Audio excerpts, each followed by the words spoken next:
தந்திரங்கள் மக்கள் வரவிடாத தடுக்கிற தீய சக்திகளை அக்கினி கூட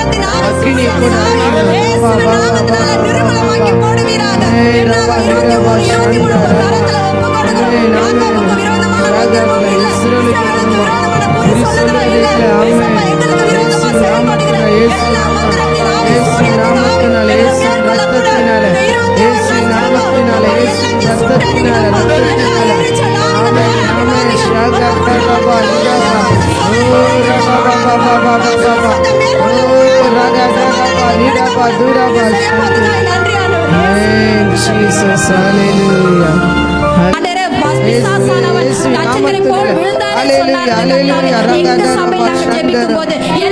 அற்புதத்தை செய்யுங்கப்பா, அடையாளங்களை செய்யுங்க தகப்பனே. அநேக சாட்சிகளுக்கு சபையில எழுப்புங்க தகப்பனே. அதே போல சபையில இருக்கிற திருமணமாகாத பிள்ளைகளுக்காக ஜெபிக்கிற கர்த்தாவே. ஆண்டவரே, ஆதாம் தனிமையா இருக்கும்போது ஆண்டவரே ஏவாளை